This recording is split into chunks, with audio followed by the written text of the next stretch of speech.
Bonjour tout le monde. Je suis heureux que vous vous soyez déplacés en aussi grand nombre aujourd'hui pour connaître notre réaction relativement au jugement sur la prière qui est sorti vendredi dernier.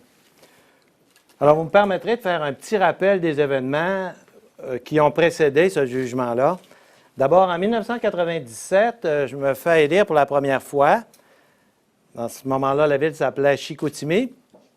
Et je constate qu'avant les assemblées du conseil, il y a toujours une prière qui est récitée. Cette prière-là semble une formule qui vient de loin, une formule qui existe depuis longtemps.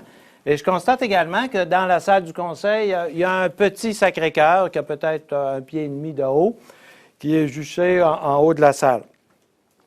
Alors, je continue cette tradition qui me semble importante, il n'y a d'ailleurs aucun commentaire relativement à ça à ce moment-là, et j'ai continué cette tradition-là sans rien y changer. On n'a pas changé la formule, on n'a pas changé d'objet, on n'en a pas rajouté, ça continue comme ça. En 2007, arrive un citoyen qu'on ne connaissait pas. Apparemment, on m'a dit que ça faisait très peu de temps qu'il s'était établi ici. Et le citoyen décide que la prière au conseil municipal l'incommode et il porte plainte. Alors, dans sa plainte, il demande que la prière cesse. Il demande également que les objets religieux soient déplacés. Il y en a seulement un dans cette salle-là, mais on a une autre salle où on fait également des assemblées, et dans l'autre salle, il y a un petit crucifix. Et il demande également, à ce moment-là, 100 000 $ de dommages. Alors, la Ville, évidemment, refuse. Elle dit non, c'est une tradition, ça fait partie de nos coutumes, ça fait partie de notre patrimoine, et on refuse. Alors, devant son intransigeance, on accepte quand même d'aller on appelle ça là, des médiations, au palais de justice pour essayer de voir s'il n'y aurait pas un terrain d'entente et si on ne pourrait pas l'accommoder d'une façon ou d'une autre, des fois poser des gestes qui ne dérangent pas tellement, mais qui font l'affaire de tout le monde. Devant son intransigeance, il faut que je vous dise que cette personne-là était représentée par le LMQ, le Mouvement laïque québécois. Alors, c'est un mouvement dont j'avais moi-même jamais entendu parler avant que cette personne-là se présente. Alors, on s'est présenté au palais de justice. Et au palais de justice, comme il n'y avait pas de compromis possible, là, c'était évident. Ça s'est terminé comme ça, sans compromis.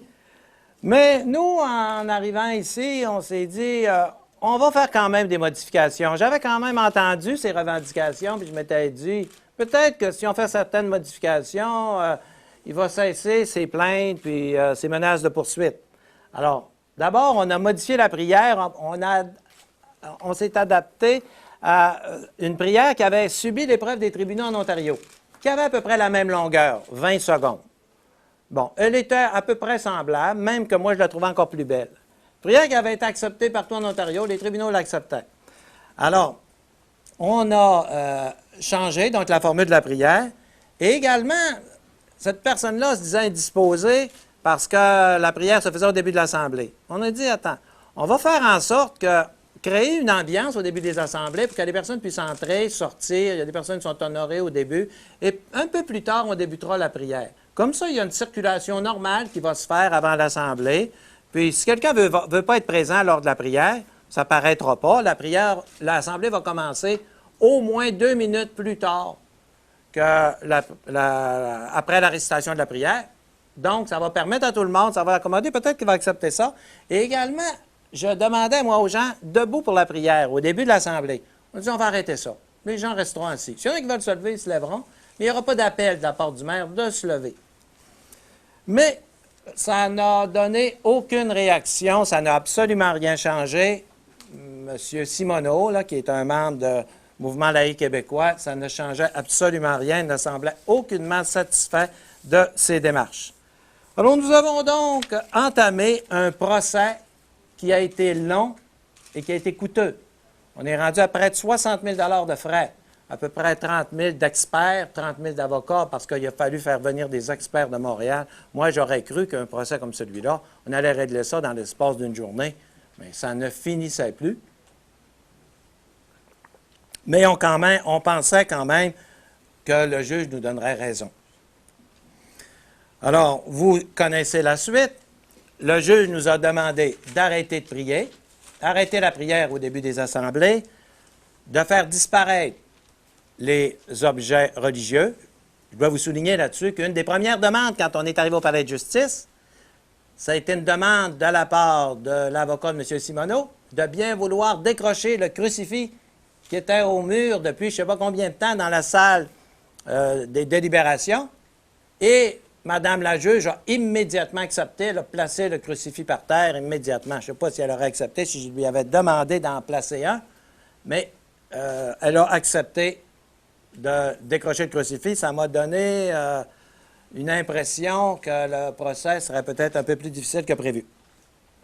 Alors, et en plus là, de nous faire enlever les objets, on nous demande de lui remettre une somme de 30 000 pour des dommages. Il aurait subi des dommages, selon lui, et selon Mme la juge également, le fait d'être présent à une... Il est venu peut-être, pas plusieurs, hein, peut-être 4-5 réunions. D'ailleurs, on me dit qu'il n'habite même plus à Saguenay.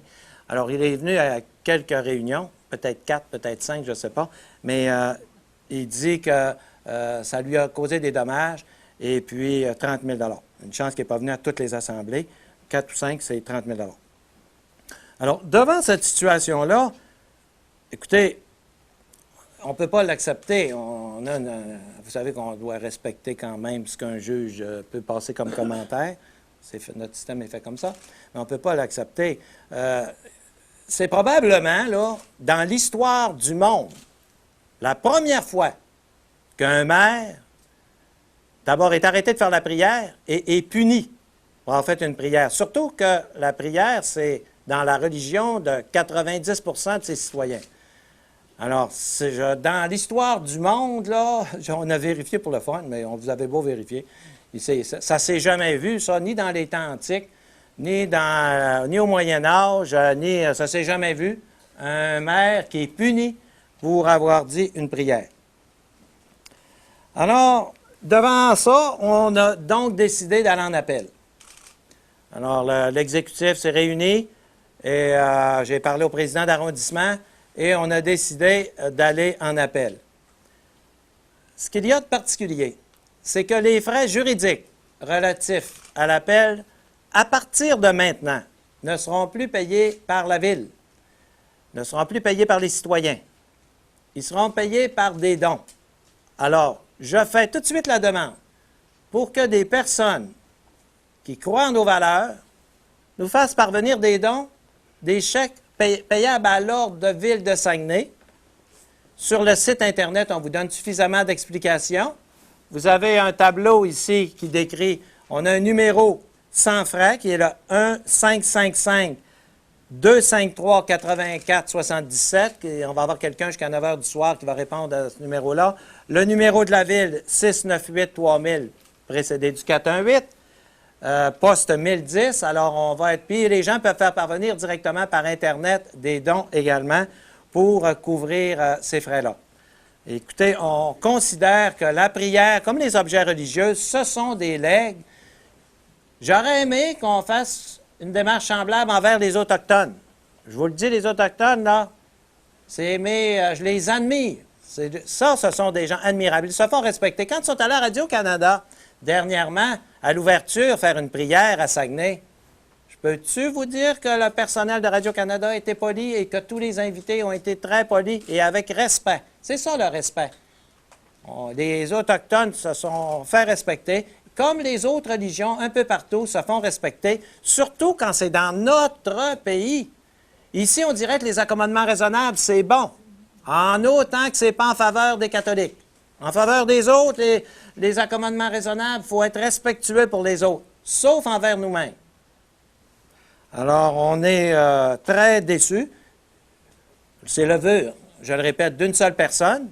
La démocratie, tant qu'à moi, c'est le vœu de la majorité. C'est comme ça que j'ai toujours compris la démocratie. C'est la démocratie c'est la majorité qui impose sa loi, c'est ça la démocratie. Alors, je ne considère pas que c'est une décision qui est tellement démocratique. Puis je considère que nos gouvernements ont été, et je ne parle pas particulièrement de celui qui est là actuellement, nos gouvernements jusqu'à date ont été particulièrement mous, comme je trouve que les Québécois, on s'en vient particulièrement mous devant nos convictions, devant ce qui fait notre identité, devant ce qui nous unit, qui est la langue, nos croyances, notre religion. On est mou, et c'est comme ça qu'un peuple s'effrite avec le temps et perd de la force. Alors, je peux vous dire que je suis très déçu de la décision qui a été rendue. Le conseil municipal à qui j'en ai parlé, on est tous du même avis. On ne peut pas laisser aller ces choses-là. Ça a des répercussions partout au Québec. Ça, il faut le comprendre, ça va avoir des répercussions partout. Imaginez-vous si on cédait. Ces gens-là vont faire la loi partout. Enlève-moi le crucifix, enlève-moi ci, change-moi tel nom. Ils vont pouvoir faire la loi. Si tu n'es pas content, on va te rappeler, appelle le maire Jean Tremblay, il va te dire combien ça a coûté. Alors, ça ne peut pas marcher. On ne peut pas marcher dans un système comme ça. Il faut apprendre la tolérance, il faut tolérer les autres, mais il faut surtout, avant de tolérer les autres, exiger que les autres nous tolèrent. Là, on est rendu que c'est juste d'un bord. Il faut tolérer les autres, mais on ne demande pas aux autres de nous tolérer. Et je parle au nom de plusieurs. Je parle au nom de mes citoyens. Je suis certain que la majorité de mes citoyens sont favorables à ce qu'on se tienne debout, à ce que les Canadiens français, ça ne se ferait pas dans une province anglaise, à ce que les Canadiens français, on ait des valeurs, qu'on reconnaisse nos valeurs et qu'on les respecte. Qu'on y croit, qu'on n'y croit pas, qu'on ait la foi, qu'on ne l'ait pas. Ce n'est pas une raison. On n'a pas exactement les mêmes croyances que les Autochtones. C'est pas grave, ça. Qu'est-ce que ça peut changer? Les Autochtones, ils ont de très belles croyances. Alors, puis c'est pas une question de s'imposer, puis c'est pas une question d'entêtement. On est poursuivis. C'est pas nous qui avons mis ça sur la table. On nous a choisis pour nous poursuivre. Il faut bien le comprendre. Il y a des gens qui disent, vous êtes entêtés. Entêtés parce qu'on se défend. Si on avait fait de l'acharnement, si on avait poursuivi, ou si encore on avait rajouté des grandes formules, on avait rajouté des grandes statuts, on pourrait comprendre qu'on a un peu provoqué la situation. Mais ça existe depuis longtemps. Ça existe depuis très longtemps. Il y a toujours eu une prière dans toutes les villes de la province de Québec. Maintenant, ils me disent qu'il y a à peu près la moitié des villes qui ont arrêté de faire la prière. Il y en a qui ont le droit d'arrêter de faire la prière, mais qui n'oublient pas ceux qui arrêtent de prier, que ce sont nos valeurs les plus importantes qu'ils sont après méprisées. Et si on méprise ça, il nous reste quoi comme valeur? L'anglais, avec Internet là, qui s'en vient, je suis sûr que presque tous vos enfants sont plus bilingues que vous autres. En tout cas, dans mon cas, ils parlent aussi bien anglais que français, mais on s'en va où? On s'en va où avec nos valeurs, les Canadiens français? C'est quoi? Ça va être quoi, ça, un Canadien français dans 50 ans? Alors moi, je tiens à vous dire que je suis particulièrement déçu. C'est vrai que j'ai la foi, mais je ne suis pas le seul à avoir la foi, puis je ne suis pas un phénomène non plus parce que j'ai la foi, puis je ne suis pas un intégriste parce que j'ai la foi, et je ne demande à personne de penser comme moi. Je n'ai fait que ce que nos ancêtres ont fait ici. Je n'ai respecté que les liens de nos ancêtres. C'est ça qu'on avait quand je suis arrivé ici, et j'ai trouvé ça beau. Ça m'a rappelé toutes les grandes valeurs qui ont bâti le Québec depuis 450 ans. Je me souviens, mais ça nous y fait penser. Alors, les prières vont continuer à la prochaine Assemblée, les prières vont être là. J'invite les citoyens, encore une fois, qui peut-être tout à l'heure n'étaient pas présents, là, parce que je sais qu'il y a des gens qui m'écoutent en direct actuellement, à nous envoyer des dons.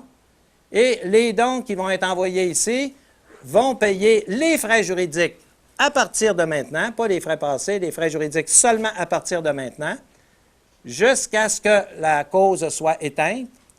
Si jamais, mettons, là, qu'il y aurait plus d'argent, mettons, à ce moment-là, le surplus serait donné à nos soupes populaires. On a quelques soupes populaires à la ville, et ces gens-là nous demandent de l'argent tout le temps. Ce sont nos gens les plus pauvres. Alors, à ce moment-là, l'argent serait versé à nos soupes populaires. Alors, je suis donc déçu du jugement, mais aussi fier d'éveiller une flamme, si c'est possible, parce qu'il y en a qui m'ont dit, tu vas éveiller des choses. Bien, si c'est ça, tant mieux.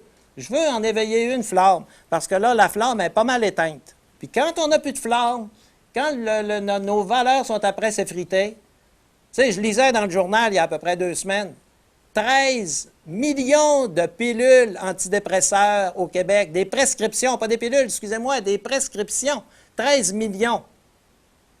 Ça peut bien nous consoler, là. Puis je ne blâme pas tous ceux qui en prennent, parce que je sais qu'il y en a qui ont des difficultés particulières. Mais 13 millions, admettez que c'est un peu fort. Pas avec ça qu'on va remonter le Québec, là. On vit sur la pilule du bonheur, là. Là, vous savez, ça prend plus... Il va falloir, à un moment donné, se réveiller, là. Il y a peut-être d'autres problèmes qu'on est capable de régler. Puis laisser aller nos valeurs comme on est après le faire là, c'est très dommage, très dommage. Ça va avec un peu tout ce qu'on entend dire. J'espère que ça va créer un éveil, puis qu'à un moment donné, on va arrêter d'être un peu particulier, parce que dans beaucoup de domaines, on bat des records, mais ce n'est pas dans les domaines les plus intéressants. Hein. Au niveau international, on regarde les records qu'on est après battre actuellement. Il y en a certains qu'on laissera aller. Alors, c'est un peu ce que j'avais à vous dire aujourd'hui. Je présume que vous allez avoir quelques questions. Oui. Jean-Houl, TVA Saguenay, vous avez fait un long exposé. Je veux savoir les fondements juridiques pour lesquels, en appel, vous pourriez obtenir le renversement de cette décision-là. Est-ce que ça a été étudié? Ça a été étudié. Je ne ferai pas de grandes déclarations juridiques. Nos avocats nous disent qu'on a de bonnes chances de gagner en appel. C'est sûr que si nos avocats nous disaient, malgré que vous êtes déçus, vous n'avez pas de chance de gagner en appel, il serait à ce moment-là plus difficile de prendre une décision comme celle-là. Il ne faudrait quand même pas dire si c'était sûr de perdre. Mais non, nos chances sont très raisonnables. On a de bonnes chances de gagner. C'est un appel que vous avez lancé vraiment à tout le Québec, là. Tout le Québec, Pourquoi? parce que c'est un problème qui existe pour tout le monde. Ce n'est pas un problème qui touche seulement Saguenay, ça touche tout le Québec.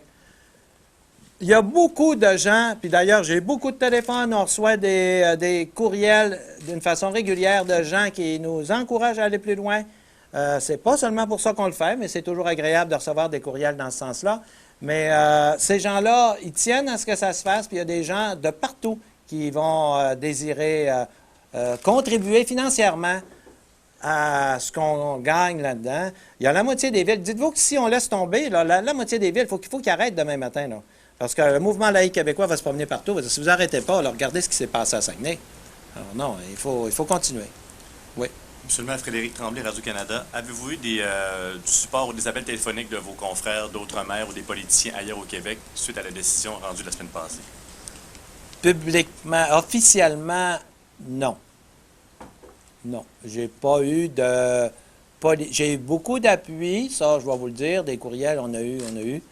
Mais identifier un politicien particulier, j'en ai déjà eu sur la prière, mais là, vous me demandez la semaine dernière, non. J'en ai pas en mémoire, là, mais j'ai pas tout lu les courriels, j'en ai eu trop. J'en ai pas en mémoire, non. Jimmy Tremblay, CKAJ. Vous avez l'air confiant, mais si jamais la campagne... Excusez-moi, je ne parle pas des conseillers municipaux, là.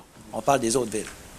Vous paraissez confiant dans votre campagne de financement, mais si les sommes s'avèrent trop imposantes avec les pénalités, tout ce que vous aurez à payer, que ça coûte plus cher que prévu avec ce que vous amassez, est-ce que c'est le maire de Saguenay qui paiera la facture? Je ne parle pas des pénalités, je parle des frais juridiques. L'argent va servir à payer vos frais juridiques. Je ne voudrais pas que les gens pensent que l'argent va être versé à M. Simoneau. Les frais juridiques. Je parle, moi, des frais juridiques à partir de maintenant. Si on manque d'argent, je vous dis une chose, ce n'est pas la Ville qui va payer. Laissez-moi faire avec ça. Ce n'est pas la Ville qui va payer. On fera une campagne, on fera ce qu'il faut, mais ce n'est pas la Ville qui va payer. Et au niveau de ce qui devrait être versé à M. Simoneau, par exemple, ce serait la Ville qui paierait dans cette éventualité? Bien, oui, si. On pense que M. Simoneau, c'est la chose qui serait la plus probable, là, parce que, écoutez, payer une pénalité de 30 000 $, parce que j'ai fait une prière. On pense qu'un autre juge ne fera pas ça. On pense. Mais s'il faut payer... autrement dit, à partir d'aujourd'hui, ce que ça va coûter en frais juridiques, ça ne sera pas payé par la Ville. Monsieur le maire, Jeannie Maltais, FM 98. Ce matin, à l'émission Ségal en parle, l'ancien ministre du gouvernement Charest, aussi maintenant enseignant à l'Université d'Ottawa, Benoît Pelletier, vous a offert son aide. Est-ce que vous allez vous tourner vers lui? Dans quel sens son aide? Son aide, bien, il est très connu en droit, que ce soit le droit, liberté. Si vous avez des questions pour lui, évidemment, on ne vous a pas approché, vous, mais peut-être, est-ce que vous allez peut-être vous tourner vers lui pour peut-être avoir Bien là, c'est la des première fois que j'en conseils? entends parler. Je n'ai pas réfléchi quelle sorte d'aide. S'il peut être utile, oui. Oui. Qu'est-ce qui vous fait le plus mal dans le jugement? C'est-tu le 30 000 $? C'est-tu le fait qu'on vous ait prêté l'intention délibérée de nuire à la liberté de conscience de M. Simon? Qu'est-ce qui vous fait le plus mal? C'est de voir les valeurs des Québécois qui s'effritent sans qu'on réagisse plus que ça. On n'a pas pris conscience de l'importance que peut avoir ces jugements-là, qui laissent... Allez, moi, je suis là, un Tremblay. Mon père vient du Lac-Saint-Jean. Je suis à Saguenay et je suis un catholique. Puis quand je vois un jugement comme ça, là, c'est à ça que ça fait mal. Comprends-tu? C'est à ça que ça fait mal. Ça fait mal à des Tremblay du Saguenay-Lac-Saint-Jean qui sont catholiques et qui sont français. Puis qui voient nos valeurs s'effriter puis qui regardent. On va être rendu où dans 50 ans? On va être rendu où? Qu'est-ce que ça va être, là, les Canadiens français dans 50 ans? On nous dit que le Canada, c'est un des pays où il va y avoir la croissance démographique parmi les plus fortes au monde d'ici 50 ans.